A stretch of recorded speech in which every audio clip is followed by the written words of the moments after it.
Selamat sore, jemaat yang dikasihi oleh Tuhan Yesus Kristus. Selamat Paskah. Wah, kayaknya masih lemes ya Los ya. Ini apa karena tadi ibadah subuh, belum tidur atau belum makan juga nggak tahu nih kita ya. Mungkin kita coba ulang lagi deh. Ya. Selamat sore Bapak Ibu. Selamat Paskah. Iya. Hari ini Kristus sudah mati dan hari ini Dia telah bangkit bagi kita. Hari ini saya mau bertanya untuk Bapak Ibu dan jemaat sekalian. Kalau Kristus sudah bangkit pada hari ini, apa yang menjadi respon kita?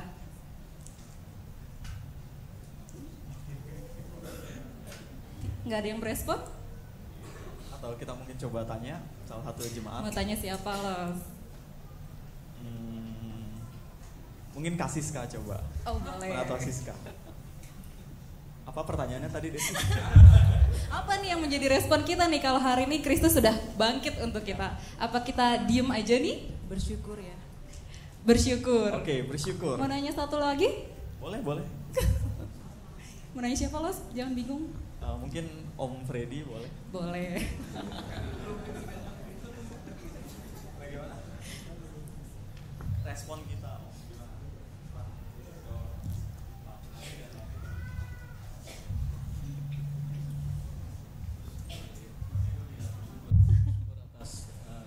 Tuhan telah bangkit untuk kita, untuk menebus dosa-dosa kita.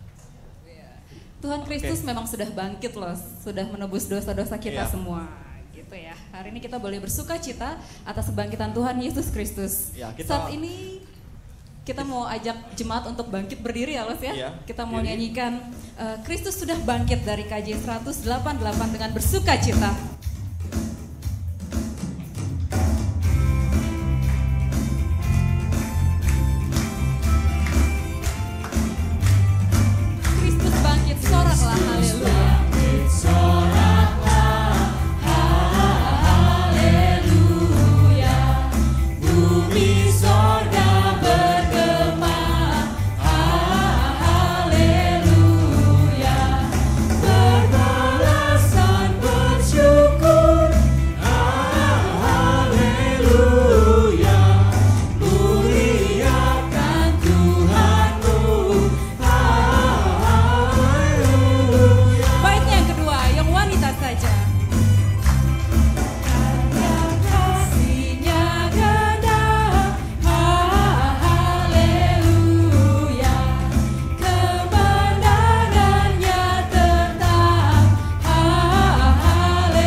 Mari kita bersatu dalam doa.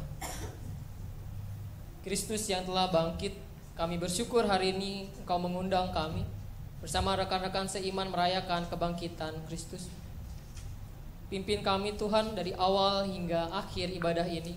Biarlah sukacita mengalir, biarlah kasih Tuhan melingkupi kami, dan biarlah kami mendapatkan banyak hal berharga yang kami pelajari hari ini. Pimpin ibadah kami, biarlah Kristus yang senantiasa menyertai kami. Dalam nama Tuhan Yesus Kristus kami berdoa dan mengucap syukur. Amin. Ya, Bapak Ibu mungkin dengan tetap bangkit berdiri. Sebelum kita mendengarkan beberapa rangkaian acara yaitu berupa kesaksian, namun sebelumnya biarlah kita tetap terus mau memuji Tuhan seperti dalam Mazmur 150 ayat yang ke-6 dikatakan, biarlah segala yang bernafas memuji Tuhan, haleluya. Kita mau kembali sebagai ungkapan syukur kita karena Kristus sudah bangkit, kita mau katakan celebrate Jesus, celebrate.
Kita nyanyikan yang bahasa Indonesianya. Rayakan, Yesus rayakan. Rayakan, Yesus rayakan.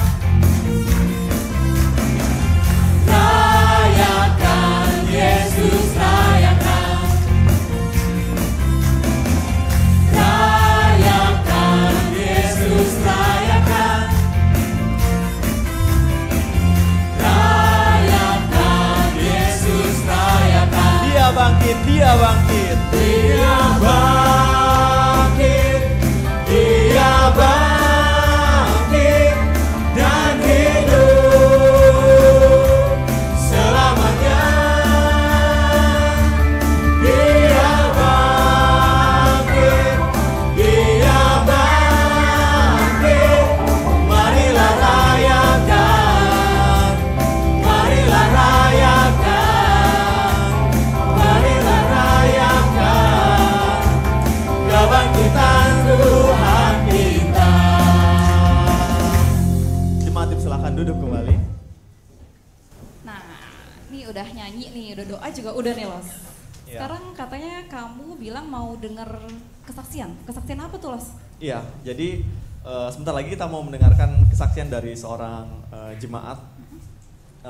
Pengalaman hidupnya kita bisa belajar dari Bapak ini. Ya, Oke. nanti kita coba dengarkan saja. Langsung saja. Bisa diperkenalkan dulu Bapak. Iya. Nanti akan dibawakan kesaksian oleh Bapak Hendrata. Ya, mungkin kepada Bapak Hendrata. Ya, Kami persilakan Pak.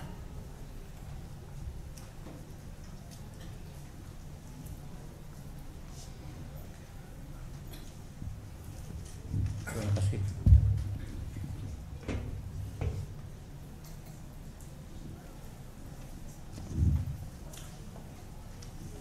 Maaf, saya agak gugup.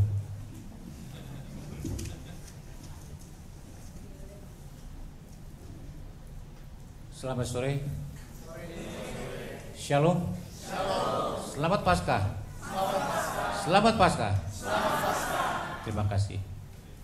Pertama, saya ingin memperkenalkan diri saya sendiri. Nama saya Tanu Hendrata, umur 73 tahun. Saya bukan jemaat GKI Kafling Polri. Saya adalah orang Bandung yang kebetulan sedang bertugas di rumah anak saya, yaitu Caroline, dan menantu saya Daniel Kisahwan. Saya bersama istri saya Liliana Limanjaya. Dalam kesaksian ini, pada hari yang agung, pada hari Paskah yang agung ini, saya memberi kesaksian. Pertama, saya bersyukur diberi kesempatan oleh gereja ini untuk memberi kesaksian. Bersyukur kepada Tuhan yang telah memberi nyawa saya karena penyakit kanker paru. Jadi pada 2006, setelah saya mengawinkan anak kedua saya bulan Maret, bulan Juni, karena saya merasa tidak enak di dada saya dan di punggung saya pergi ke dokter ronsen dan dinyatakan positif kena kanker paru-paru. Dan sifatnya ini progresif, ganas. Kalau tidak berobat, umur saya tinggal 6 bulan. Jadi saya memberitahukan kepada bos saya, karena saya bekerja penanggung jawab sebuah pabrik, bahwa saya kena kanker. Dia kaget. Dia akan berusaha mencarikan dokter. Di saat saya bekerja, beliau mencari dokter dan saya diperiksa sekali lagi, torak, MRI, PET scan, biopsi, dan ternyata benar bahwa paru-paru sebelah kanan atas saya sudah menjadi kanker ganas. Dimensinya adalah 7 kali 4 kali 3, sekian sentimeter, cukup besar sebelah kanan saya ini. Dan statusnya, jenisnya adalah kanker paru non small cell. Tidak bisa dioperasi karena kelenjar di dalam paru-paru saya sudah terlibat. Jadi dokter hanya menyarankan di kemo dan di radiasi. Karena saya menyadari saya perokok berat. Kalau menurut orang Sunda, merokoknya seperti kereta api. Pernah istri saya ngomel-ngomel, cobalah kurangi rokok. Dan jawaban saya, daripada saya berhenti ngerokok, lebih baik makan 1 kali 1 hari. Betapa dahsyatnya kebiasaan jelek itu. Ayah saya meninggal karena paru-parunya tinggal 30%, tapi bukan karena kanker. Jadi saya menyadari karena kesalahan saya merokok. Jadi saya bisa menerima. Saya berdoa kepada Tuhan, 1, jangan dioperasi. Saya nggak tahu alasannya apa. Kemudian kepada Tuhan, kalau saya merasakan sakit, tolong bantu saya untuk diringankan. Itu saja. Nyawa saya udah begitu saya serahkan kepada Tuhan, sehingga saya selama pengobatan saya tidak merasa sakit. Hanya istri saya yang syok, tidak bisa menerima bahwa suaminya terkena kanker, umurnya tinggal 6 bulan. Sehingga pada 2,5 bulan selama proses pengobatan, istri saya kehilangan berat badan 10 kilo. Sampai sekarang tidak berubah menjadi langsing lagi seperti umur 30. Dan itu beruntung. Ya, saya menghemat baju karena baju yang sekian lama disimpan lupa dikeluarkan dan masih pas. Ada di belakang saya anak saudara ini. Dan saya turun 8 kilo. Karena umur saya 6 bulan, ternyata lebih dahsyat lagi. Statistik kedokteran, kanker paru, walaupun berobat ke dokter, kemungkinan hidup tahun pertama hanya 10% saja. Bayangkan, sedang sakit, sedang berobat, sedang menderita, kemungkinan hidup hanya 10%. Jadi saya berdoa kepada Tuhan, tolong Tuhan beri petunjuk. Saya adalah hobinya membaca. Saya cari semua buku pengetahuan mengenai obat, mengenai kanker, dan saya dapatkan sebuah buku, harganya 500.000. Saya baca, buku ini dikarang oleh 24 dokter, pengobatannya itu di luar kedokteran, karena pakai alternatif banyak sekali. Saya bingung, yang mana harus saya ikuti petunjuk ini. Sekali lagi, saya berdoa kepada Tuhan, berilah petunjuk. Kemudian Tuhan beri petunjuk dari buku itu, saya pilih bersama istri rundingan dan dapatkan resep-resep yang suatu waktu nanti mungkin akan diberikan. Dan 2,5 bulan menderita sakit kanker, tidak bisa tidur. Saya hanya berdoa melalui lagu yang dinyanyikan oleh Nikita, yaitu jadilah padaku seperti yang Engkau ingini, yang kebetulan pada bulan Paskah ini semua gereja menyanyikan, bukan dengan barang yang fana, kau tebus dosa. Percayalah, kesaksian ini hanya ingin saya tunjukkan, saya tidak malu. Saya ketemu orang, saya ngaku, saya penderita kanker.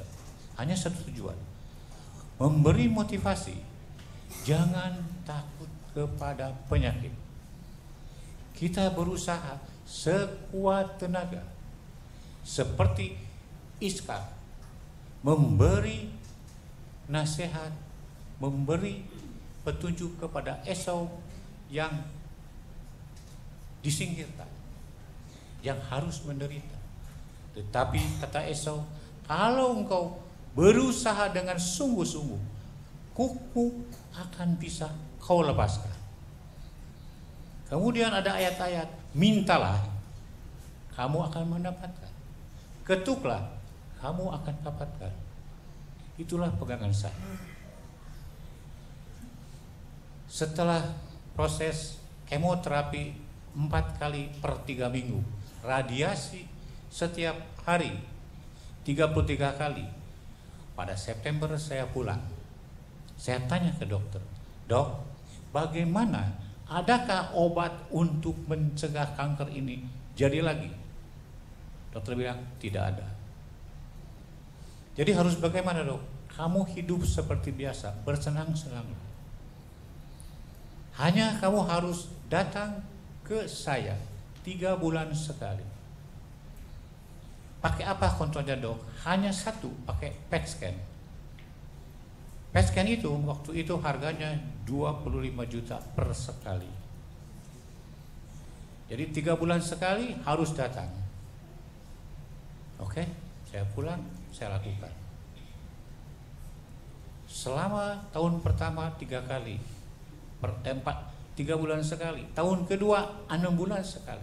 Tahun ketiga 9 bulan sekali. Tahun keempat 2 bulan 14, setahun sekali. Pada kontrol yang keempat, dokter saya menanyakan, Pak Hendrata, apakah Anda memakan obat-obat Chinese? Saya bilang tidak. Kenapa, dok? Karena kanker saya selama 4 tahun tetap diam.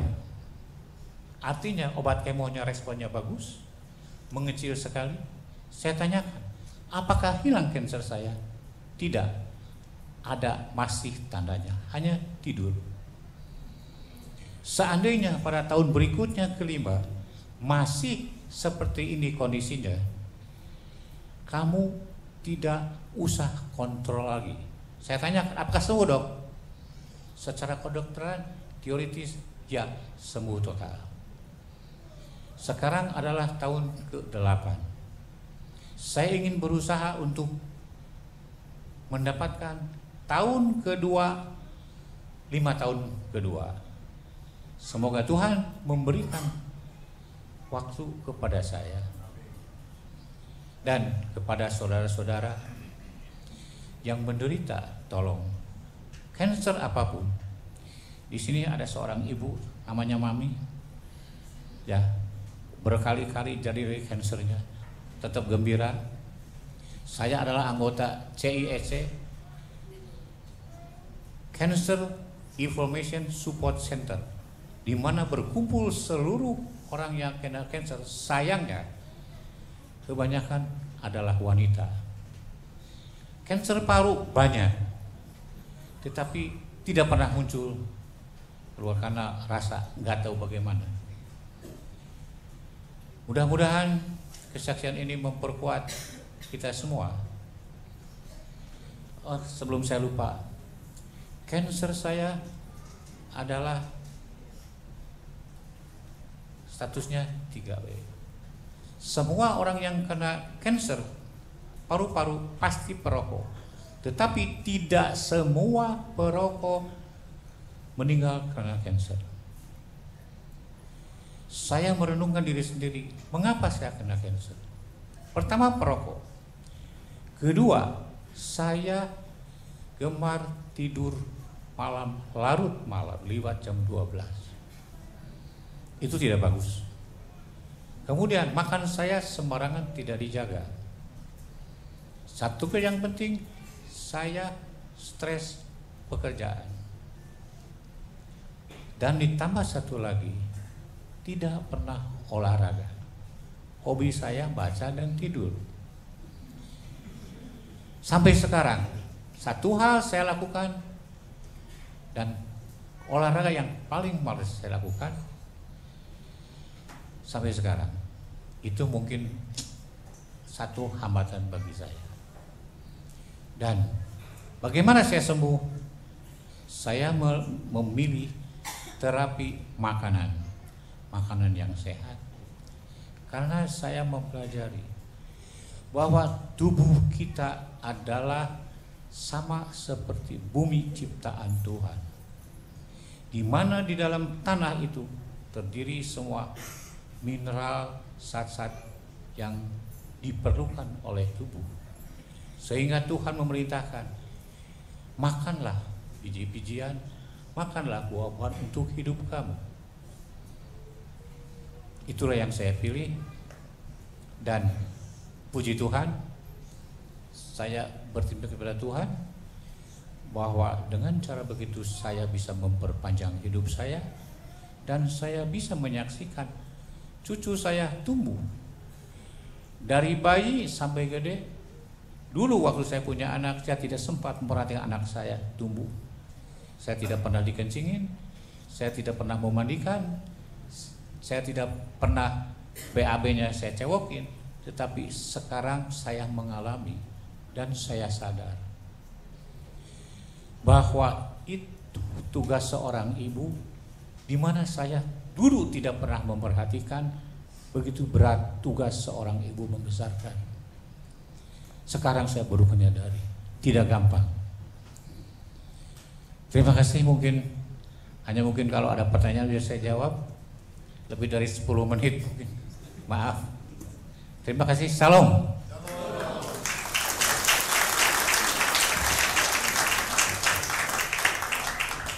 Ya, terima kasih pada Pak Hendrata. Ya, Los. Tadi Pak Hendrata sebelum maju di belakang beliau bilang, saya katanya, Pak nanti mau bicara berapa lama? Oh 5 menit, itu pun kalau saya nggak gugup katanya. Iya. Tapi ternyata Pak Hendrata bisa memberikan kesaksian dengan ini ya Los ya. Dengan begitu dengan lancar luar biasa ya. Sangat luar biasa dipakai untuk mewartakan kesaksiannya terhadap kasih Tuhan. Iya benar. Apa ya?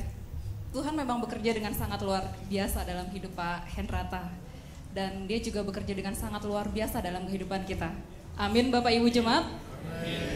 Amin. Amin. Nah saat ini kita mau mau nyanyi satu lagu. Lagu ini sangat bagus ya. Saya suka banget lagu ini Los. Hidup bagi Kristus. Tuhan pernah ada di tengah manusia. Dia memang pernah ada di tengah manusia. Manusia yang berdosa lagi. Dia menyembuhkan yang luka. Dia mengangkat kita yang sudah jatuh dalam dosa. Dan saat ini dia telah bangkit bagi kita. Buatlah kita hidup hanya untuk Tuhan saja. Hidup bagi Kristus.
Hidup bagi Kristus hanya mungkin karena kasih-Nya. Hidup bagi Kristus hanya mungkin karena kasih-Nya.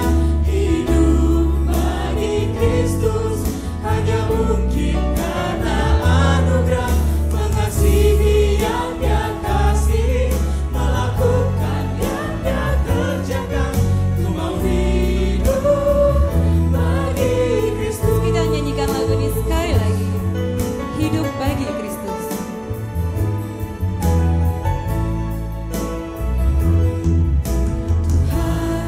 Kau pernah ada di tengah manusia, berjalan di antara manusia berdosa, menyembuhkan yang luka, mengangkat yang jatuh, melepaskan yang terikat dalam dosa. Tuhan, aku rasakan indahnya kasih-Mu, tak mungkin hanya ku simpan berdiam diri. Bawalah aku berjalan di tengah dunia-Mu, buatlah aku hidup hanya untuk Hidup bagi Kristus. hidup bagi Kristus hanya mungkin karena kasih-Nya. Hidup bagi Kristus hanya mungkin karena anugerah, mengasihi yang Dia kasihi, melakukan yang Dia kerjakan. Ku mau hidup bagi Hidup bagi Kristus hanya mungkin karena kasih-Nya. Hidup bagi Kristus hanya mungkin karena kasih-Nya.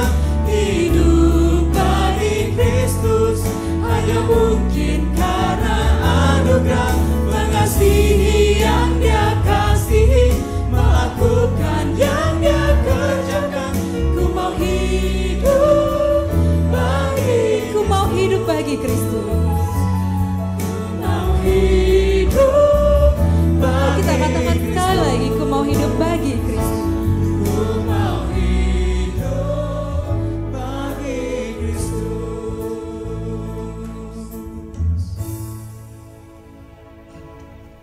Ya, Des, setiap orang pasti punya pengalaman tersendiri dan Pastinya. punya hal-hal yang mungkin indah ketika dia melihat itu. Dan tentunya ada Tuhan di sana. Pastinya loh. Ya, setiap orang pasti punya pengalaman tersendiri ketika dia jatuh atau dia justru sebaliknya dia sukses pun ada Tuhan juga. Iya, Setiap orang ya. Tapi mungkin bagaimana dia memaknai Iya, pengalamannya itu ya, Los, betul ya. sekali. Dan yang terpenting bisa dibagikan. Ya, itu yang terpenting karena apa nih, Los? Karena kalau misalnya kita punya pengalaman tapi kita simpan sendiri, ya karena itu kan bukan karena kekuatan kita. Iya. Iya, karena Tapi karena semua itu harus kita kembalikan kepada Tuhan gitu. Amin. Nah, kita juga mau mendengarkan kesaksian pujian juga dari saudara Nobo Idol. Mungkin langsung saja kita waktu berikan dan tempat. kesempatan. Silahkan pada Bu Idol.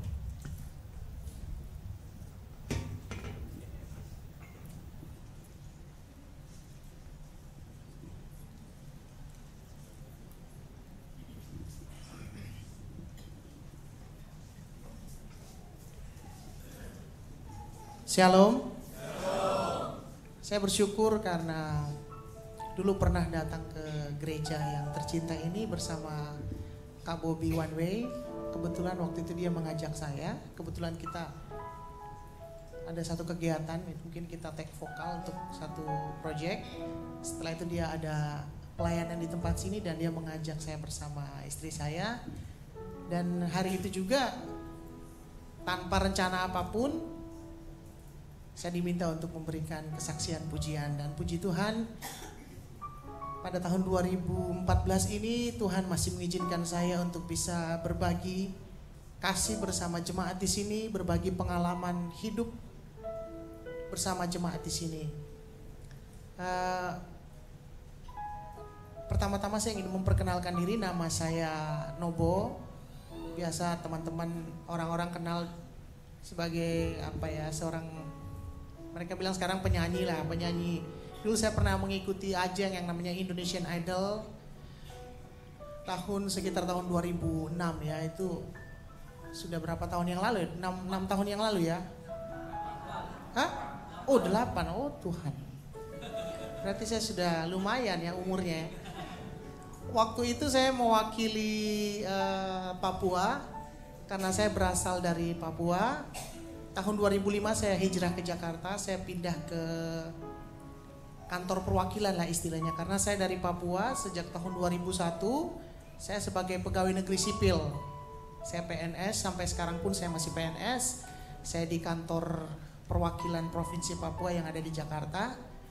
Dan puji Tuhan, Tuhan membuka jalan karena Tuhan tahu Tuhan memberikan talenta kepada saya, yaitu bernyanyi, dan saya mengembangkan talenta saya melalui ajang yang namanya Indonesian Idol. Dan puji Tuhan, Tuhan mempromosikan anak-anaknya yang selalu berharap pada dia. Tahun 2006 saya masuk dari 48.000 peserta dari seluruh Indonesia. Tuhan mengizinkan saya masuk ke 12 besar, tersaring sampai 4 besar. Itu merupakan suatu kesempatan yang Tuhan berikan. Tuhan promosikan anak-anaknya, sehingga ketika kita bernyanyi, orang melihat bahwa ada sesuatu yang beda. Setelah ikut Indonesian Idol, banyak sekali Tuhan mulai mempromosikan saya kemana-mana. Artinya saya mulai bisa pelayanan dari gereja ke gereja. Jadi pelayanan saya semakin luas, dari kota ke kota, ke daerah-daerah. Bahkan Tuhan juga mengizinkan saya sampai ke luar negeri. Itu semua karena anugerah Tuhan, amin. Karena saya percaya dan saya yakin bahwa dalam hidup kita, kalau ada Yesus dalam hidup kita, ada Yesus dalam setiap rencana kita, ada Yesus dalam setiap langkah hidup kita, pasti Yesus tidak akan pernah cuek, dan pasti Yesus akan selalu peduli, amin. Satu lagu ini lagu dari album saya, album rohani bersama istri saya, judulnya Ada Yesus di Hidupku. Pasti lagu ini akan memberkati kita semuanya.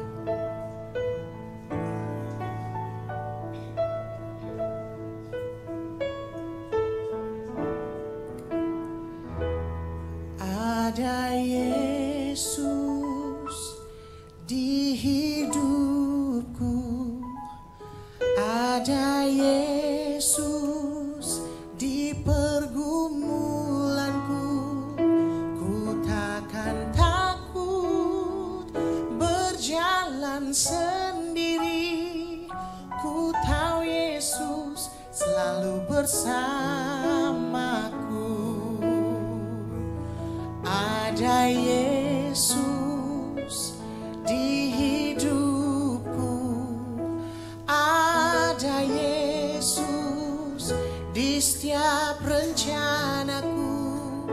Ku takkan takut berjalan sendiri. Ku tahu Yesus selalu bersamaku. Amin.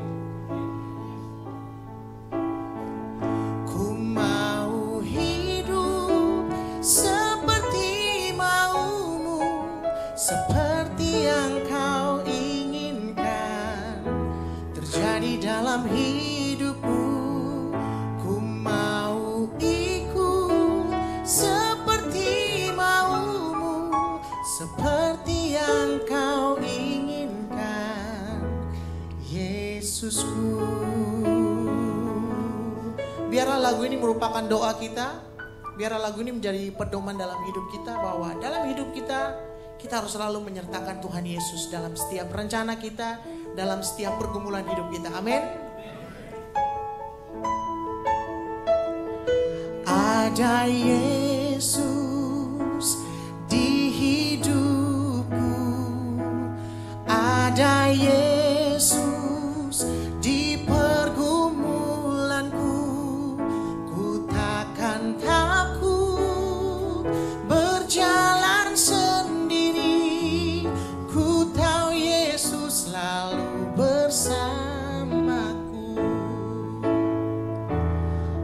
ada Yesus di hidupku, ada Yesus di setiap rencanaku.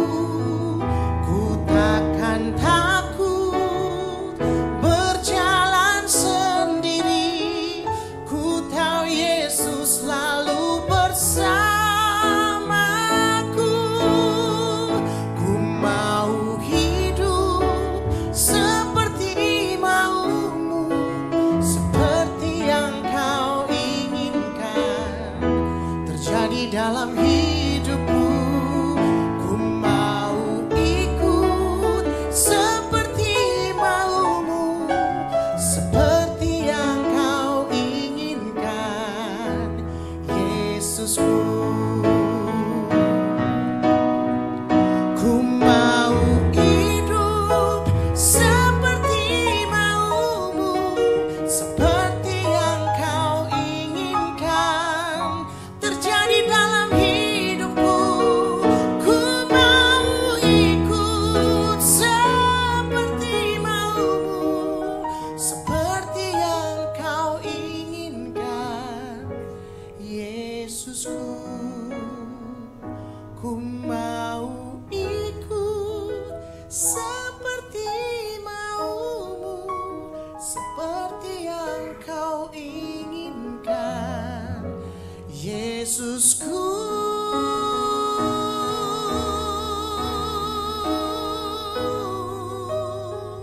Seperti yang kau inginkan. Kita nyanyi bait yang terakhir ya. Seperti yang kau inginkan, Yesusku. Amin. Tuhan Yesus memberkati kita semua.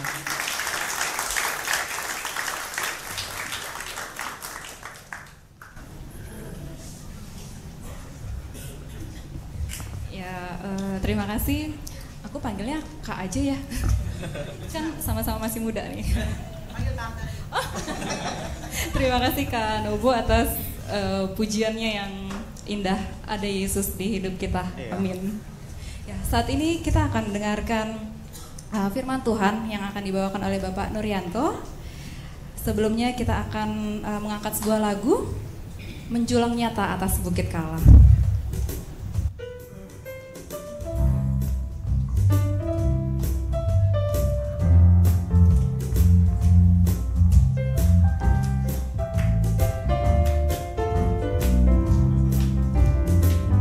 Menjulang nyata atas bukit kala, terang benderang salibmu Tuhanku. Dari sinarnya yang menyala-nyala, memancar kasih agung dan restu. Seluruh umat insan bernada ke arah cahaya kasih yang mesra, bagai peluk yang kadang merindukan di ufuk timur pagi. Baitnya yang kedua, salibmu Kristus tanda pengasihan.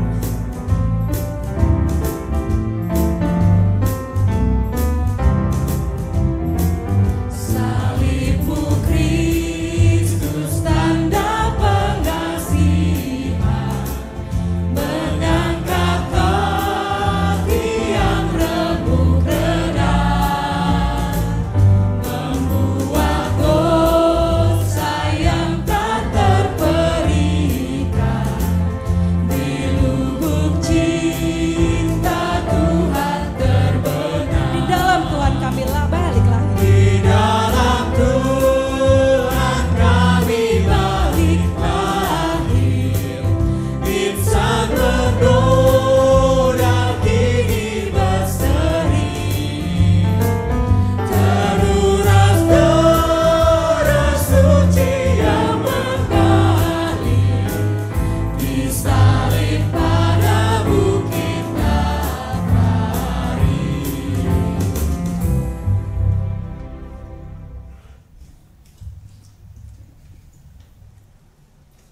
Selamat sore Bapak Ibu.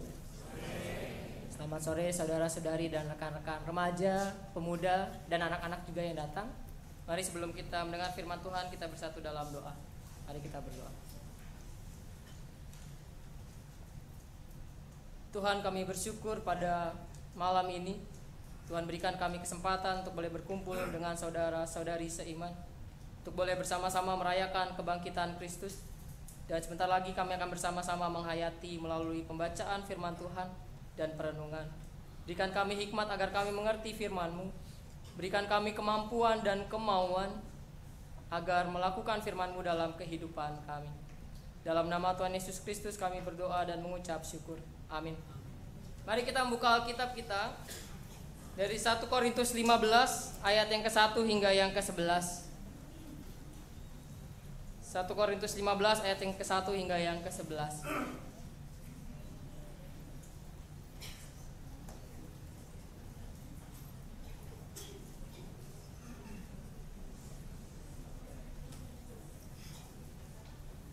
Kita akan membaca berbalasan, saya akan membaca ayat yang ganjil, saudara-saudari akan membaca ayat yang genap, begitu seterusnya. Dan sekarang saudara-saudara, aku mau mengingatkan kamu kepada Injil yang aku beritakan kepadamu dan yang kamu terima dan yang di dalamnya kamu teguh berdiri.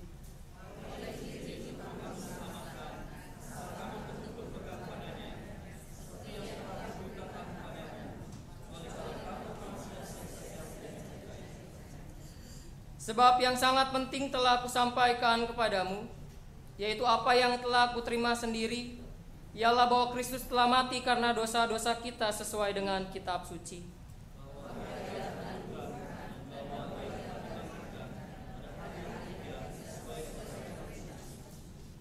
Bahwa ia telah menampakkan diri kepada Kefas dan kemudian kepada ke-12 muridnya.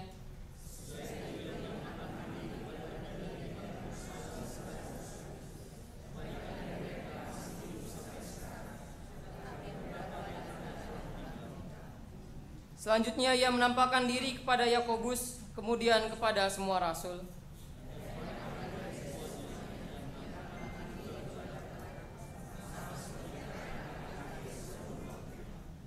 Karena aku adalah yang paling hina dari semua rasul, bahkan tidak layak disebut rasul, sebab aku telah menganiaya jemaat.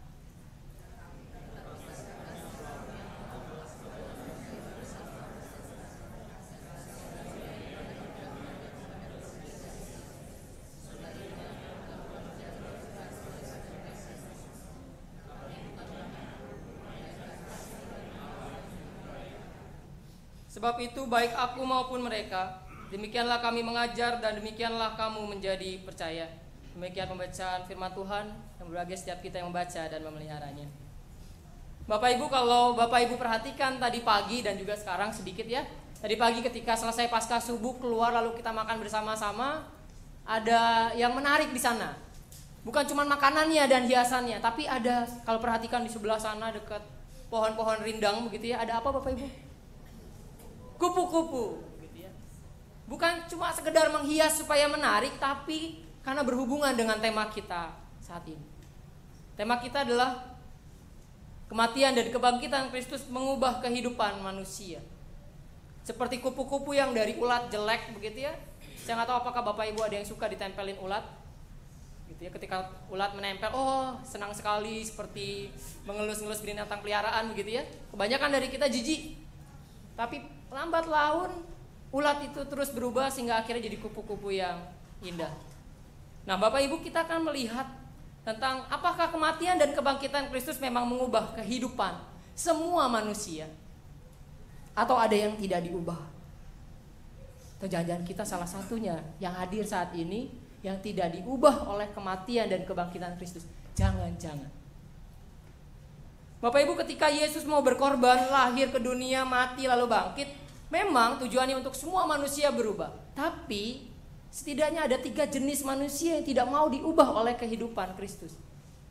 Ada 3 jenis manusia yang tidak mau kematian dan kebangkitan Kristus mengubah kehidupan mereka. Jangan-jangan kita salah satu. Ada 3 tipe, saya akan berikan tiga-tiganya. Yang pertama adalah tipe orang yang menghayati kematian dan kebangkitan Yesus sebagai penyitaan waktu.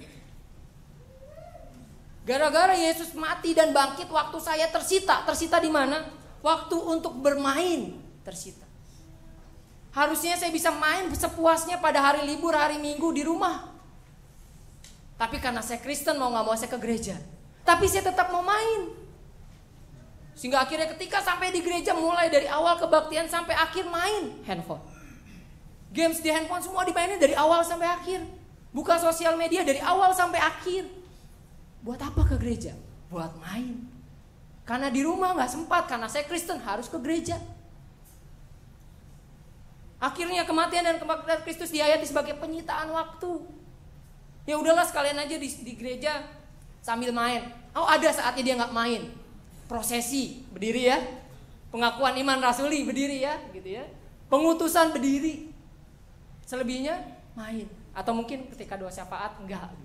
Selebihnya main handphone atau mungkin gadget yang lain. Atau mungkin waktu yang tersita adalah waktu ngobrol. Harusnya nih hari Minggu, hari libur saya bisa ngobrol sepuasnya dengan teman. Tapi karena Kristen, saya harus ke gereja, mau gak mau. Akhirnya dari awal sampai akhir ibadah ngobrol. Mungkin dengan suara yang bisik-bisik. Tapi ngobrol dari awal sampai akhir. Mungkin dia gak ngobrol pada saat prosesi. Gitu ya. Pengakuan iman rasuli dan pengutusan. Atau mungkin curi-curi ngobrol gitu ya. Itu pendetanya siapa? Gitu ya. Masih bisa gitu ya. Atau mungkin penyitaan waktu tidur. Mungkin banyak ya. Harusnya hari Minggu adalah hari libur, saya bisa tidur sepuasnya sampai siang. Apalagi tadi pagi tuh pasca subuh ya.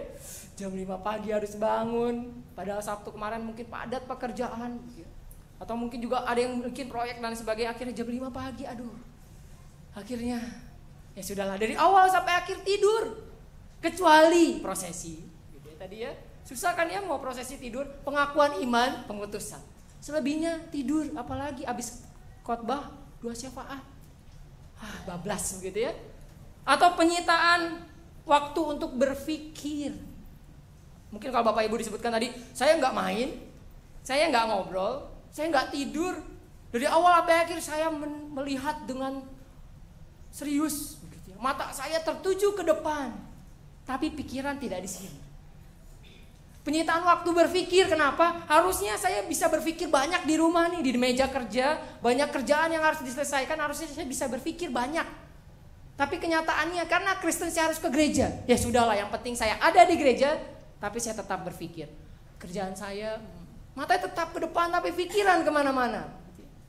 Atau harusnya hari ini pacar saya ulang tahun, nggak sempat mikir. Ya udah di gereja aja mikirnya. Nanti mau makan kemana, beliin kado apa, surprise-nya apa. Sampai selesai kebaktian, ketemu surprise-nya apa. Gitu ya. Atau lagi marahan sama pasangan hidup, baik pacar, istri maupun suami. Duh gimana cara ngebujuknya ya, sampai ke gereja. Apalagi yang tadi baru berantemnya pas mau ke gereja gitu ya. Mau ke gereja berantem, lalu kepikiran lah sampai gereja. Dari awal sampai akhir mikirin gimana cara ngebujuknya. Untuk tipe pertama ini, kematian Kristus dan kebangkitannya jadi penyitaan waktu. Atau mungkin tipe yang kedua, kematian dan kebangkitan Yesus sebagai penambahan beban. Ini gara-gara Yesus mati dan bangkit nih, beban saya nambah. Beban di kerjaan tambah lagi di gereja. Di kerjaan sudah pusing luar biasa, di kantor sudah pusing, di tempat bekerja sudah pusing, di kampus sudah pusing. Yang masih sekolah, di sekolahan sudah pusing, masih harus pelayanan. Di kantor udah pusing dengan segala macam pekerjaan yang menumpuk, sampai ke gereja masih dipusingin lagi dengan pelayanan yang menumpuk. Program kerja 1 tahun, program minggu depan, program 1 bulan begitu ya. Apalagi yang rentetan perayaan Paskah, panjang sekali kan ya, Kamis Putih, Jumat Agung, Sabtu Sunyi, Paskah. Itu kan begitu padatnya, udah padat di kantor tambah lagi. Ini menambah beban. Apalagi harusnya habis selesai kerja masih harus tidur gitu ya, masih harus jadi liturgos, tambah lagi ya, beban kerja bertambah. Atau mungkin beban masalah yang bertambah. Kan kalau dalam pelayanan kita sering diajarkan kita melayani orang lain. Enak aja melayani orang lain, saya sendiri lagi ada masalah. Ketika disuruh menyelesaikan masalah orang lain, membantu orang lain menyelesaikan masalah, itu kan jadi beban masalah yang baru. Saya belum selesai masalahnya, kenapa harus ditambahin sama masalah orang lain? Salah sendiri dia bikin masalah, uruslah sendiri, begitu ya. Sehingga akhirnya kematian dan kebangkitan Kristus nambah beban masalah. Atau mungkin kita yang jadi penatua, jadi pengurus badan pelayanan, begitu ya. Jadi pelayan itu gak enak, seringkali terjadi benturan di antar pengurus, di antar penatua. Ini kan jadi beban masalah baru, begitu ya. Di rumah adem ayem sama suami, istri dan anak, ke gereja muak melihat muka satu orang, begitu kan ya, tambah beban masalah. Akhirnya kematian dan kebangkitan Kristus bagi tipe orang yang kedua menjadi penambahan beban. Atau yang ketiga, kematian dan kebangkitan Yesus sebagai usaha untuk mencari. Mencari apa? Mencari penghormatan.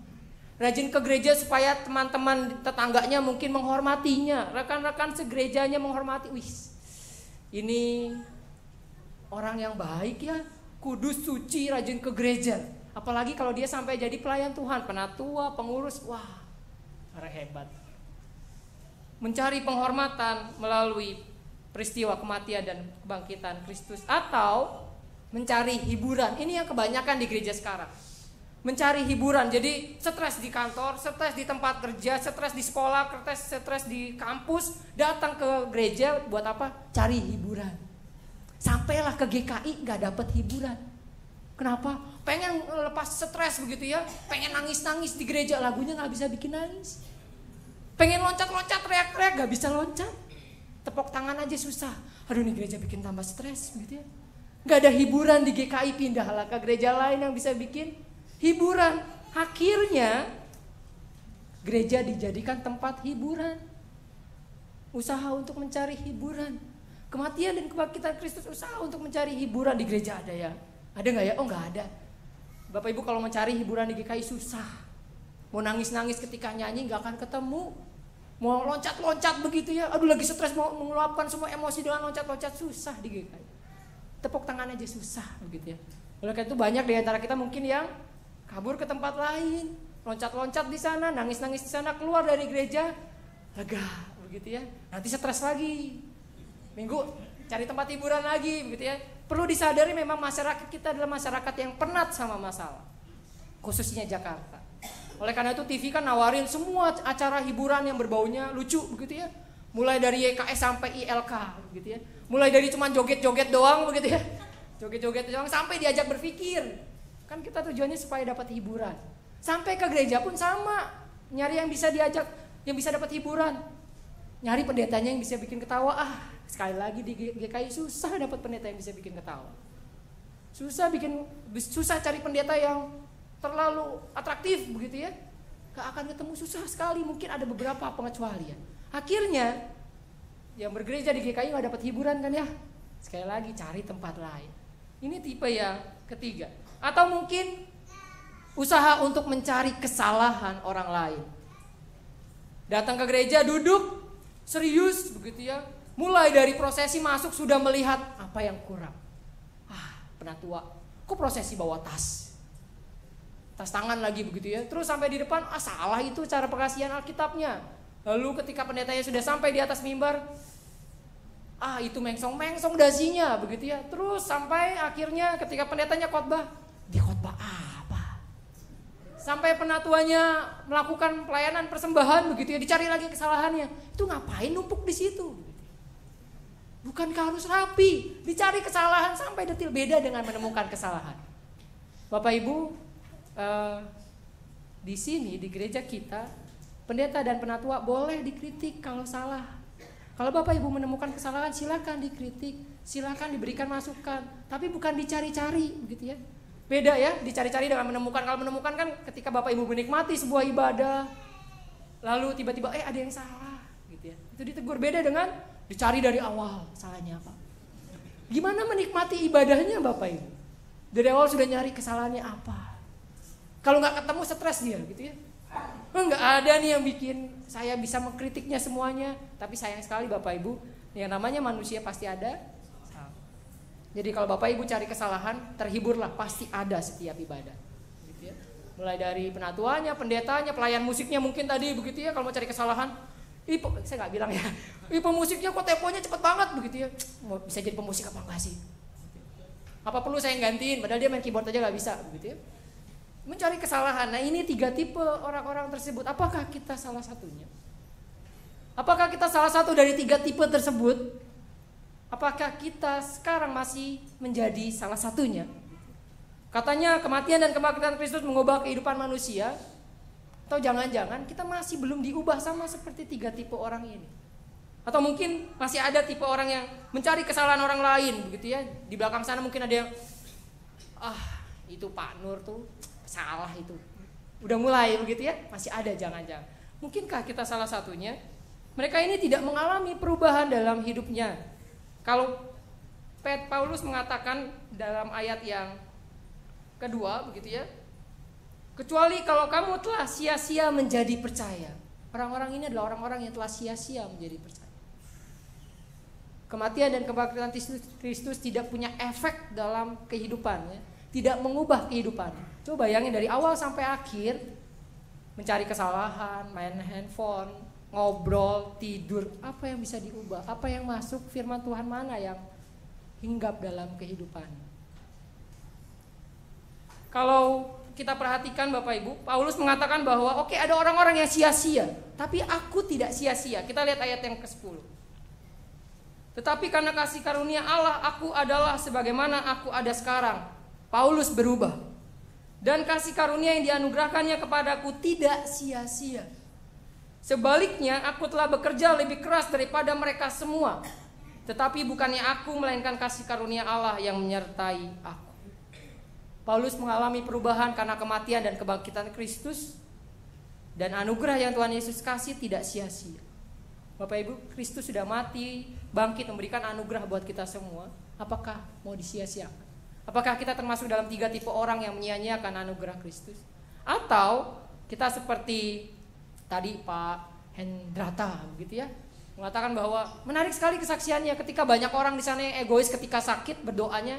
Saya ingat juga ingat dengan pendeta Eka Dharma Putra. Bapak Ibu pernah dengar? Dulu beliau adalah pendeta dari GKI Bekasi Timur. Ketika sakit yang sangat parah yang sudah tidak bisa disembuhkan, dia berdoa sama seperti Pak Hendrata berdoa. Bahkan dia bilang sama orang-orang yang mendoakannya, tolong jangan doakan saya supaya sembuh, tapi doakan supaya saya kuat di tengah kesakitan saya. Jadi masih ingat ya Pak Hendrata bilang, Tuhan kalau memang harus tolong kuatkan supaya sakitnya berkurang gitu ya. Pak Hendrata gak berdoa, Tuhan tolong Tuhan sembuhkan, pasti Tuhan bisa sembuhkan, pasti gitu ya. Tapi dengan segala kepercayaannya, ketika hidup sudah diubahkan, dia percaya 100% Tuhan pasti memberikan yang terbaik. Tuhan pasti akan memberikan yang terbaik menurut kebaikan Tuhan. Sehingga gak perlu maksa juga gitu ya. Pak Eka dan Pak Hendrata mengalami yang namanya kasih Tuhan dan menyerahkan semuanya 100% ke Tuhan. Tadi kalau kita lihat juga Kak Nobo, saya panggil Kak Nobo juga ya. Kak Nobo juga dalam lagunya, Bapak Ibu kalau perhatikan tadi, ada Yesus bahkan dalam pergumulan kita. Dalam pergumulan Bapak Ibu ada Yesus gak? Jangan-jangan ke gereja aja adanya games, bagaimana dalam hidup ada Yesus.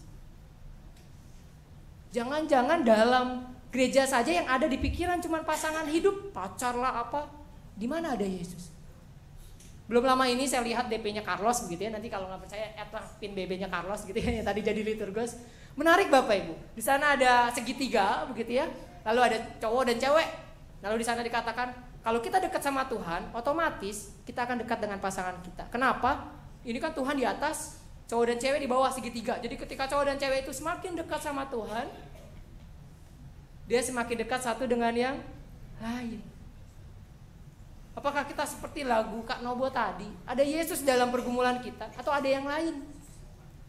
Kalau ada yang lain berarti hidup kita belum diubahkan oleh Kristus melalui kematian dan kebangkitannya. Atau apakah kita juga seperti para tokoh yang selama Minggu Prapaskah kita bahas sampai tadi pagi begitu ya. Ada Maria Magdalena yang telah mengalami perubahan hidup setelah Yesus usir 7 roh jahat dari hidupnya. Atau seperti Yudas yang setelah menyerahkan Yesus dia menyesal. Atau seperti Petrus, ketika dia sudah menyangkal Yesus, Yesus hadir lalu bertanya, Petrus, apakah engkau mengasihi aku? Petrus mengalami perubahan di sana. Atau seperti Simon dari Kirene yang waktu itu pendeta Yael khotbahkan. Cuman ada satu ayat di Alkitab begitu ya. Tapi lihat dampaknya bagi kehidupan bergereja mula-mula luar biasa besar. Anak dan istrinya percaya Kristus dan menjadi orang-orang yang berpengaruh pada zamannya. Simon dari Kirene. Ataukah kita seperti Pontius Pilatus begitu ya, setelah melakukan percakapan dengan Kristus dia mengalami perubahan. Atau seperti kepala pasukan yang tadi pagi baru kita bahas, dia menangkap Yesus dari awal sampai akhirnya dia menyaksikan serentetan peristiwa yang tidak pernah terbayangkan dalam hidupnya, dan dia mengakui sungguh dia ini adalah anak Allah. Ketika membahas kepala pasukan saya jadi ingat dengan satu rekan saya namanya Ulil. Saya nggak tahu apakah Bapak Ibu pernah dengar Ulil. Ulil adalah seorang cendekiawan Muslim, seorang Muslim yang pernah dihadiahkan bom buku. Dan beritanya waktu itu sempat heboh di TV ya, bom buku di hutan kayu. Dia menulis puisi Paskah. Dia menulis puisi Paskah dan waktu itu dia tulisnya di salah satu media cetak di Indonesia, media cetak nasional. Tapi nggak ditulis di internet, nggak tulis di blog. Lalu ada teman saya yang copy paste ke blog, lalu saya mention ke Ulil begitu ya, Mas ini puisinya Mas sudah ada di blog. Setelah itu saya diteror habis-habisan begitu ya, padahal yang buat Ulil gitu ya. Jadi saya diteror. Kenapa? Karena orang-orang yang Muslim garis keras nggak suka. Loh kamu sesat Ulil begitu ya. Kamu menghayati, kenapa kamu menghayati kematian Kristus? Kamu kan Islam gitu ya. Dan akhirnya ini berdua nih begitu ya.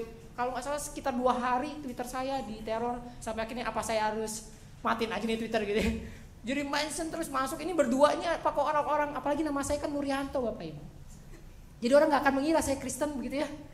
Nama saya Nuryanto, jadi Nur itu kan dari bahasa Arab gitu ya. Jadi kebanyakan orang Nuryanto itu Islam. Jadi ini berdua Islam tapi loh gitu ya, mulai diteror hampir 2 hari. Nah saya akan bacakan puisi Ulil, seorang Islam yang menghayati kematian Kristus. Saya sudah masukin ke warta sebenarnya. Ia yang rebah di pangkuan perawan suci, bangkit setelah 3 hari melawan mati.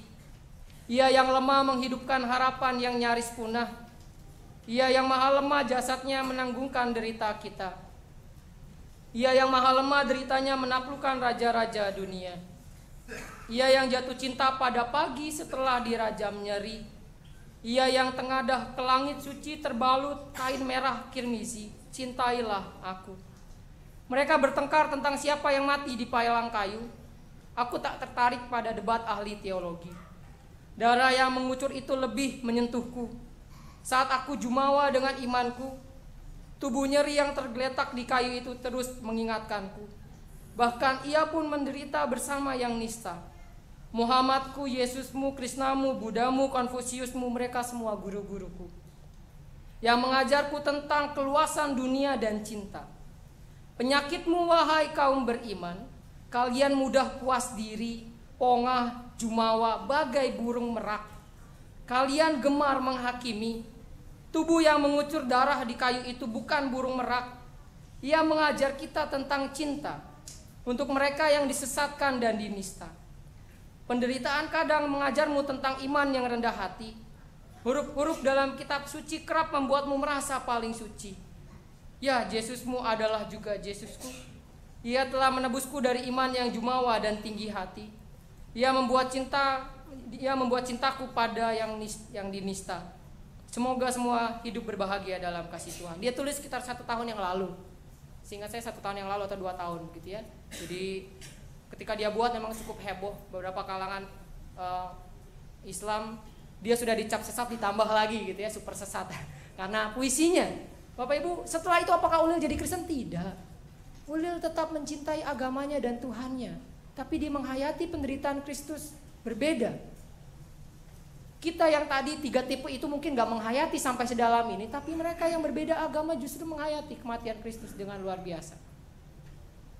Seperti kepala pasukan tadi, murid-murid yang lain tidak menghayati dengan luar biasa, kepala pasukan menghayatinya.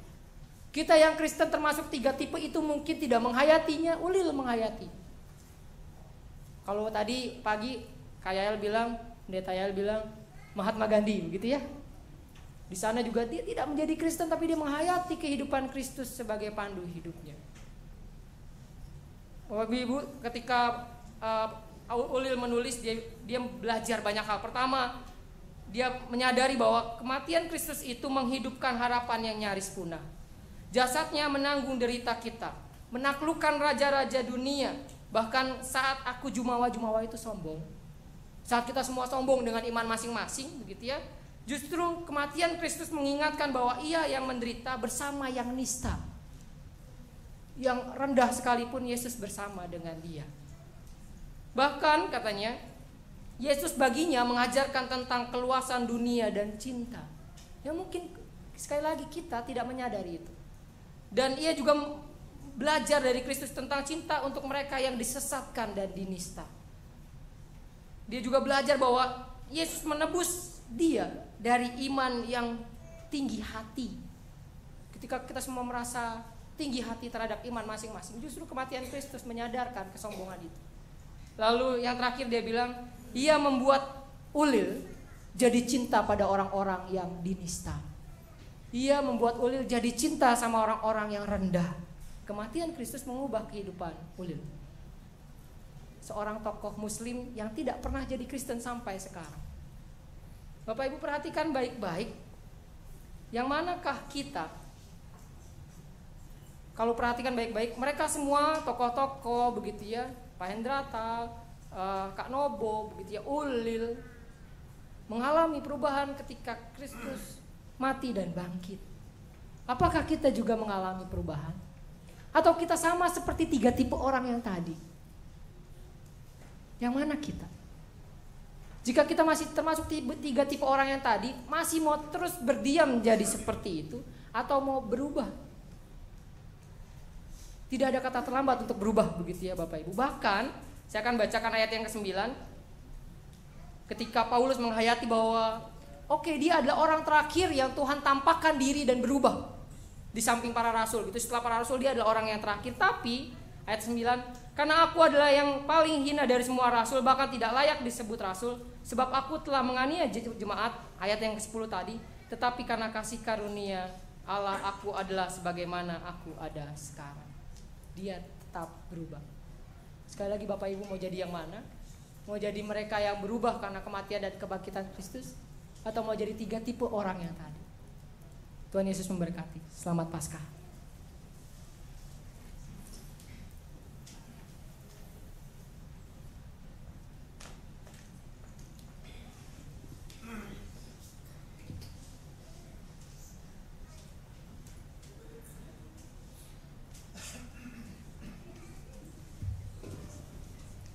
Terima kasih untuk Bapak Nuryanto, firman Tuhan ya. Semuanya kakak-kakak nih kalau kita di sini. Soalnya nih kita ya. kalau di pemuda semuanya kita panggil kakak. Iya, walaupun sekalipun mungkin usianya betul loh. kita lebih dewasa. Jadi semuanya, tapi supaya kita punya semangat muda sih kalau misalkan aku bilang ya. Jadi semuanya dipanggil kakak. Enggak tante, om atau bapak. Belum masanya sih Los. Des mendengar firman tadi, kematian dan kebangkitan Kristus mengubahkan manusia. Kalau kamu sendiri sudah merasa belum ada perubahan atau bagaimana Des? Saya berubah Sharing Los. dikit aja. Tapi saya berubah ke samping Los. Oh, secara fisik berarti perubahan. Itu perubahan secara fisik. Tapi kalau dibilang mau berubah, pastinya kalau aku pribadi aku mau berubah gitu ya. Tapi kan mungkin proses perubahan itu yang nggak drastis gitu loh. Kadang mau berubah tapi mau berubah ke arah yang positif tapi masih jatuh. Bangkit lagi mau berubah jatuh lagi. Tapi saya sih berusaha untuk berubah ke arah yang positif. Iya, tentunya kita minta pertolongan Tuhan karena kita nggak mungkin bisa sendiri kan. Betul. Iya. Sebentar lagi kita juga mau mendengarkan satu kesaksian lagi Des dari teman-teman dari El Safan, dari Yayasan El Safan. Mungkin boleh panggil Bapak Ritson. Ini Pak Ritson. kesaksian pujian ya Mas ya? Iya, kesaksian pujian. Silakan Bapak.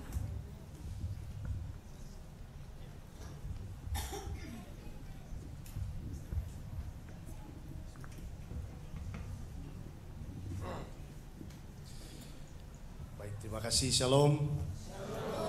Selamat sore. Selamat Paskah. Terima kasih kami dari Yayasan El Safwan berbahagia diundang hadir dalam ibadah yang penuh dengan kasih Kristus di sini. Saya Ritson Manyonyo, asal dari Poso.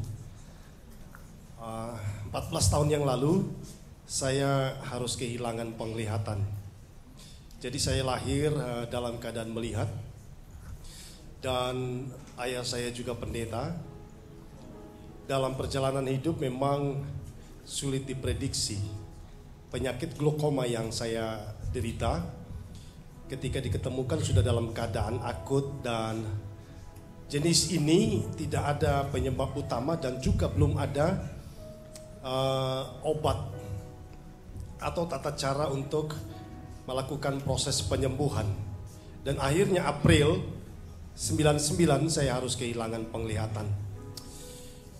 Orang kalau dapat mobil senang ya, bangga ya. Tapi kalau dapat musibah, dapat sesuatu yang tidak menyenangkan, itu membuat hati remuk redam. Saya sudah belajar teologi selama 3 tahun ketika saya mengalami kebutaan, dan saya kecewa berat sebenarnya sama Tuhan. Namun itulah prosesnya, Tuhan itu unik. Dia kalau sudah panggil kita, dia kalau sudah tentukan kita, dia tidak akan pernah membatalkannya. Termasuk apa saja yang sedang kita alami. 2001 saya bangkit, saya kembali setelah menyelesaikan berbagai macam pelajaran tentang dunia orang buta.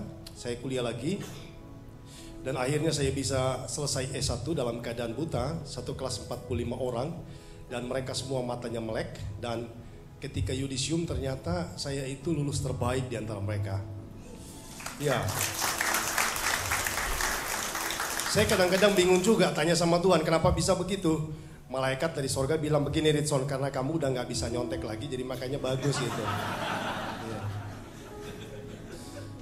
Jadi ikut Tuhan itu indah banget. Oleh karena itu saya sangat bersyukur dan mencintai Tuhan Yesus lebih daripada segalanya.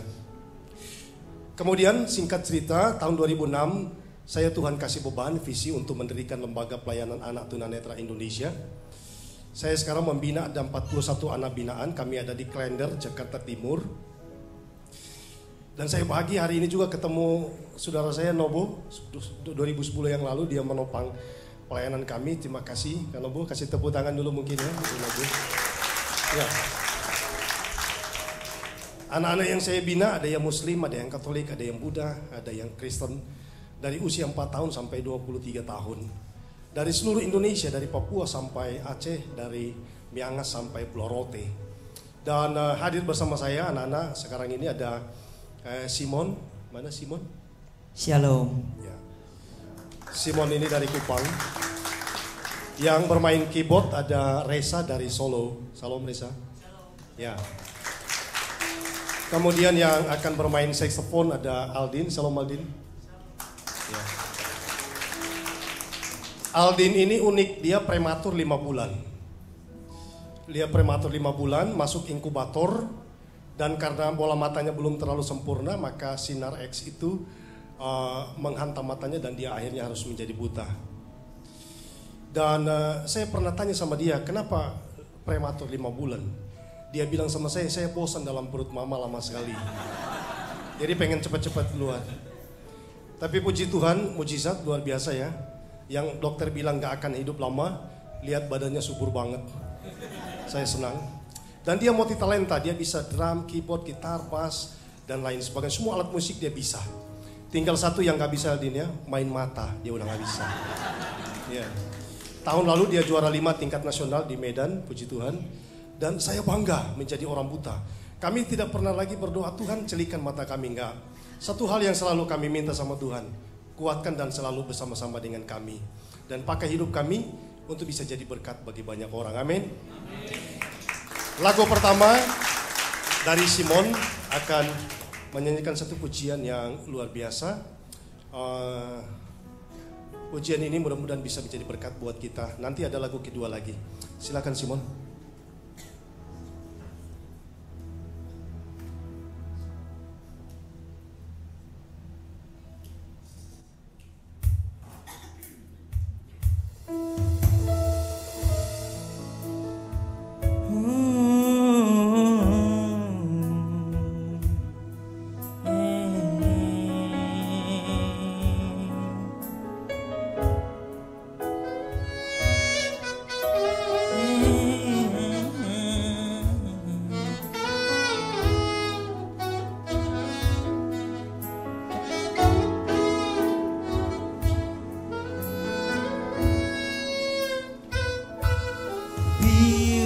aku renungkan betapa beruntungnya diriku, ku dapat mengenalmu dan merasakan kasih-Mu. Bila ku bayangkan mengapa Kau menyelamatkanku, ku bersyukur selalu Kau ada dalam hidupku. Walau saat ini dunia tak mengerti mengapa hatiku mengasihi-Mu, suatu saat nanti pastikan terbukti Kau pilihan terbaikku.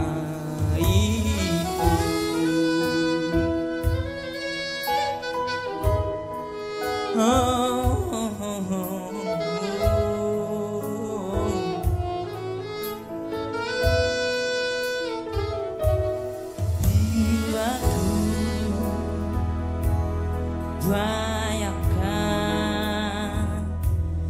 mengapa Kau menyelamatkanku,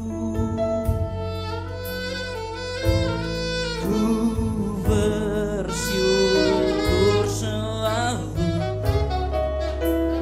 Kau ada dalam hidupku. Walau saat ini dunia tak mengerti mengapa hatiku mengasihi-Mu, suatu saat nanti pastikan terbukti Kau pilihan terbaikku. Walau saat ini dunia tak mengerti mengapa hatiku mengasihi-Mu, suatu saat nanti pastikan terbukti Kau pilihan terbaikku.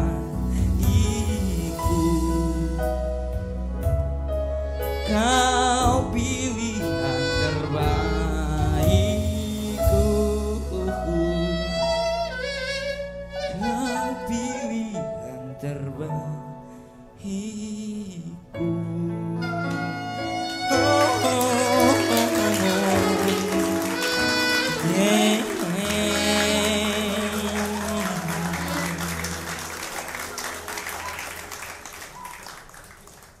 Karena Bu maaf tepuk tangannya lebih kencang tadi ya daripada Simon.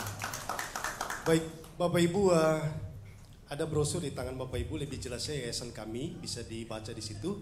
Dan Simon juga ada bawa album rohani, ada di luar nanti bisa diambil. Tidak dijual sebenarnya, cuman ganti ongkos cetaknya saja. Silakan menikmati, ada video klipnya bagus banget. Sekali lagi, atas nama keluarga besar Yayasan Al-Safwan, kami selalu menopang doa GKI Kapling Polri selalu menjadi berkat bagi banyak orang. Selamat Paskah, terimalah persembahan kedua. Ku berbahagia karena ini adalah hari kemenangan. Simon akan menyanyikan pujian ini buat kita semua. Shalom.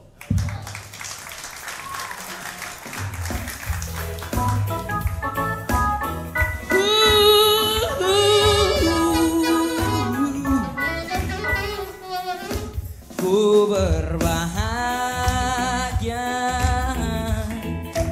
yakin teguh, 'Yesus abadi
selamanya.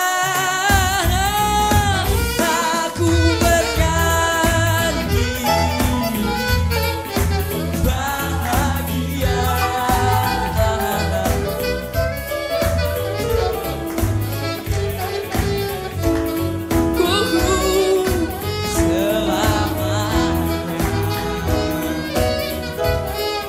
Memuji Yesus, memuji Yesus, memuji Yesus selamanya.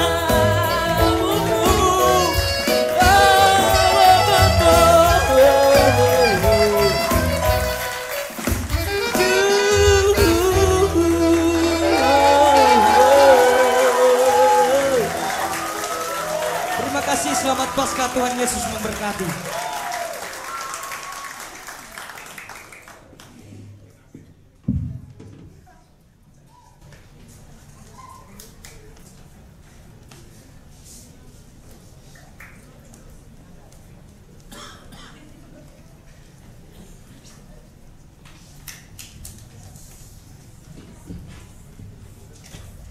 Los, luar biasa banget ya Los ya. Aku tuh sampai apa ya, speechless gitu loh Los. Dari awal mereka maju saya sudah tidak bisa berkata-kata Des. Wah, Jadi luar kita biasa. berdua tuh udah yang Los, kita mau latihan keyboard aja sampai gurunya udah. Iya. Sampai gurunya sudah bosan ngajarin mungkin nggak bisa-bisa. Jadi gurunya bilang kita latihan berdua aja Los jadi. Jadi sampai saat ini ya kita hanya bisa mendengarkan ya Los ya. Iya. Tapi emang benar-benar pujian yang tadi yang dibawakan oleh saudara-saudara kita dari El Safan ya. El Syafan. Ya. El Syafan itu luar biasa. Terima kasih banyak. Terima kasih untuk telah membagikan kesaksian yang melalui pujian untuk kami semua. Kami merasa benar-benar terhibur, benar-benar tersentuh Iya. ya. Betul, Des. Mungkin saya juga belajar beberapa hal dari apa yang sudah kita saksikan tadi. Yang pertama, keterbatasan fisik tidak menghalangi kita untuk tetap bisa melayani Tuhan dan kita tetap menyatakan kasih Tuhan. Dan yang kedua, mungkin mata kita nggak bisa melihat, tapi tidak ada yang bisa menghalangi kasih Tuhan untuk bisa kita lihat. Iya. Kita bisa rasakan. Kasih Tuhan itu sangat besar sekali. Di luar kemampuan kita, di luar indera kita bisa merasakannya. Nggak mungkin dong kita nggak cinta Tuhan kalau Tuhan sudah begitu baik sama kita. Kita mau nyanyikan satu lagu lagi, kita bisa mengungkapkan kita begitu sayang sama Tuhan, kita cinta Tuhan dengan lagu yang ini, satu ini ya. Kita nyanyikan Kau Sangat Ku Cinta.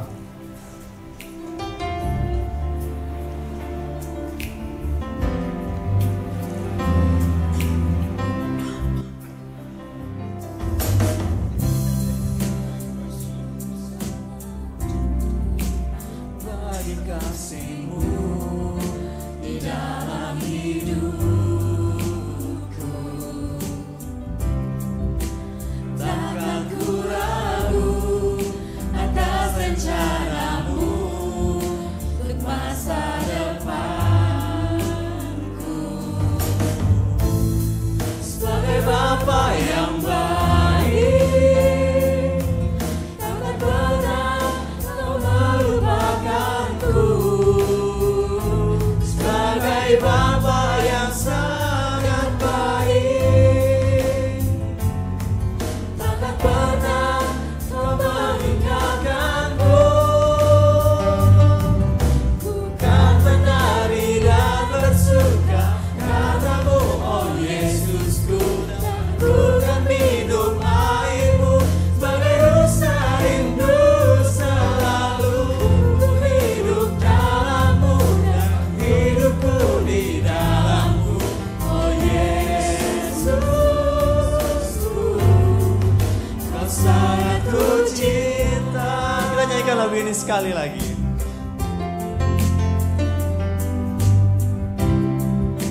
Bersyukur selalu bagi kasih-Mu di dalam hidupku. Takkan ku ragu atas rencana-Mu untuk masa depanku.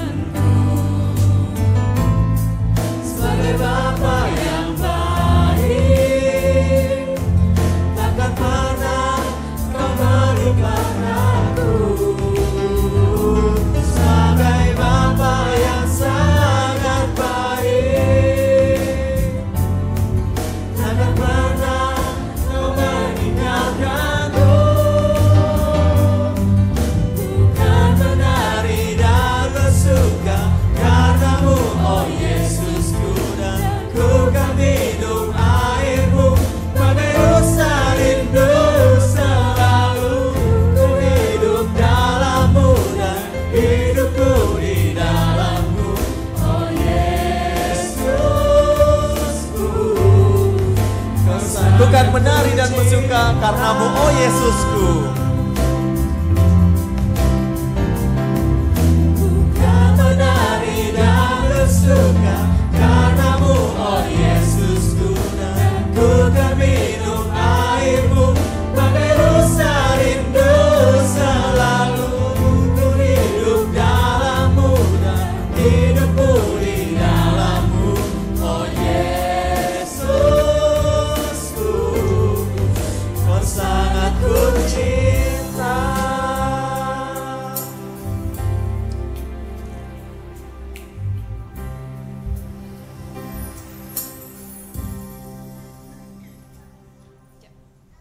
Benar sekali, kita sangat mencintai Tuhan kita yang sudah mati untuk kita dan bangkit untuk kita juga. Nah, sekarang kita mau mendengarkan satu lagi kesaksian pujian dari tadi sudah tampil sebenarnya 2 kali tampil. Kak Nobo, mungkin Kakak Nobo. Kita langsung persilahkan ke Kak Nobo.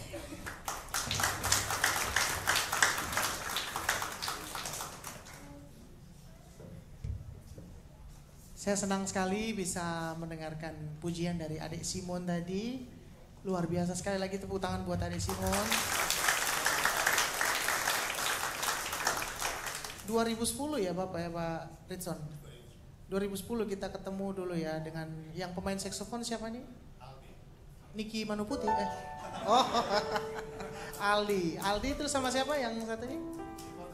Iya 2010, lama sekali ya. Tapi si Aldi masih ingat aja Aldi ini ya. Luar biasa. Puji Tuhan, kita patut bersyukur karena kematian dan kebangkitan Tuhan Yesus telah menjadikan kita sebagaimana adanya kita sekarang. Karena darah Yesus telah membenarkan kita, darah Yesus telah menebus kita, karena darah Yesus telah menyucikan kita. Darah Yesus juga yang membuat kita ada kuasa, dan darah Yesus juga yang membuat sampai kita mempunyai kuasa untuk bisa mengusir iblis. Amin. Bukan begitu Bapak Pendeta Ritson? Amin. Puji Tuhan. Saya bukan pendeta, tapi saya sering bernyanyi di gereja, jadi kutip-kutip saja kata-kata pendeta. Puji Tuhan, ada satu lagu, ini bahasa daerah, judulnya Worthy is the Lamb. Itu bahasa daerah saya dari Papua. Worthy is the Lamb.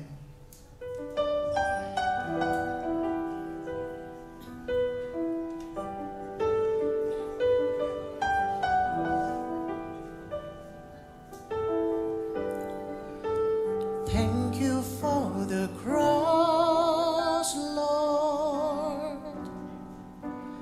Thank you for the price you paid, bearing all my sin and shame. In love you came and gave amazing grace. Thank you for this love, Lord. Thank you for the nail-pierced hands. Wash me in your cleaning flow. Now all I know, your forgiveness and embrace. What is the Lamb seated on the throne? Crown you now with many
this love, Lord.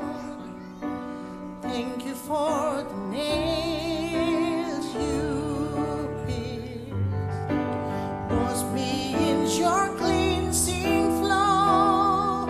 Now all I know, your forgiveness and embrace. What is the Lamb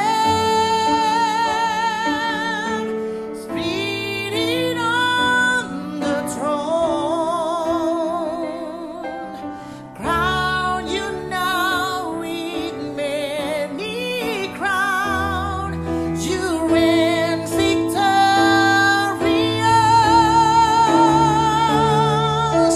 high and lifting up, Jesus, Son of God, the darling of heaven, crucified. What is the Lamb? What is the Lamb? What is the Lamb? Tuhan berkati kita semua, amin.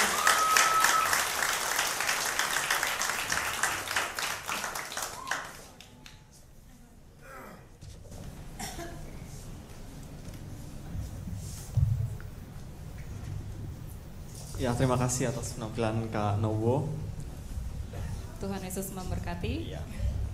Ya, apa ya? Aku tuh ngerasa datang ke acara Paskah nih hari ini nih, perayaan Paskah nih ya, benar-benar terberkati sekali loh. Maksudnya Iya, betul sekali.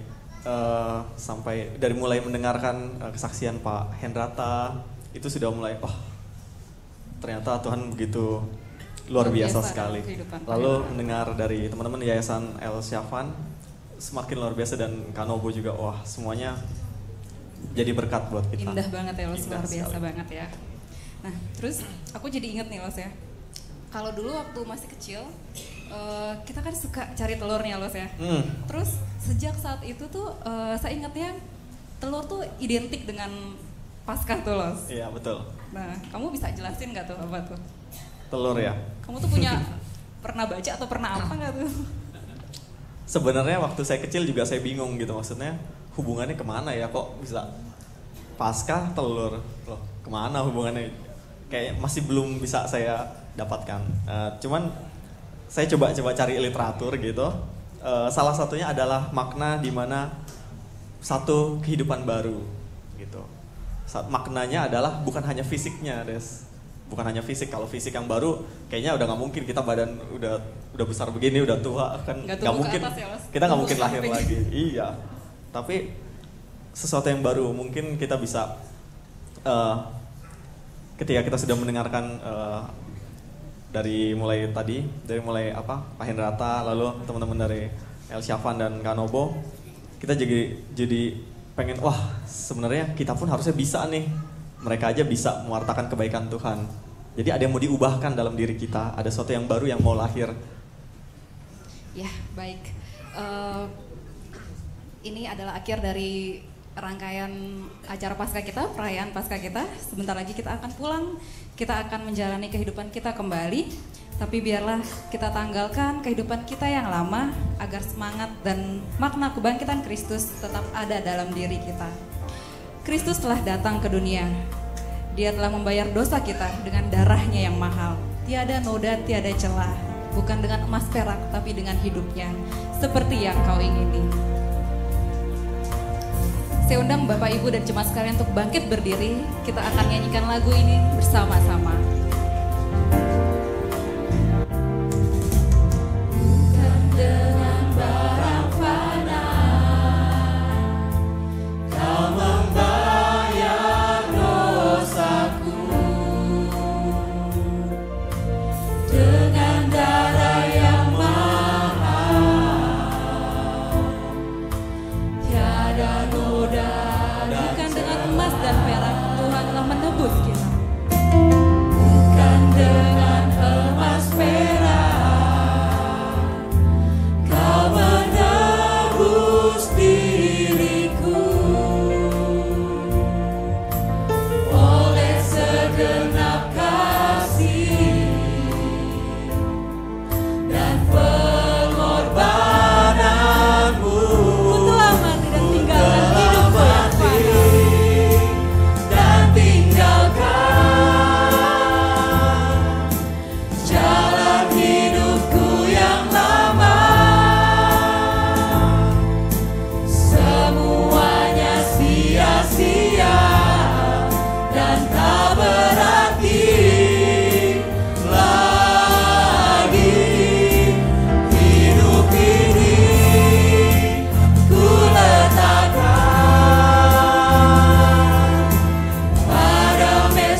Saat ini kita akan pergi dalam kehidupan kita berjuang untuk menghayati kematian dan kebangkitan Kristus untuk mengubah kehidupan kita.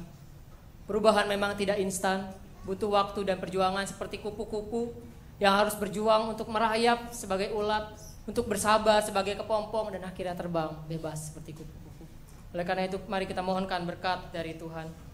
Kiranya kasih karunia dan damai sejahtera dari Allah Bapa kita dan dari Tuhan Yesus Kristus menyertai kita sekarang hingga selamanya. Haleluya.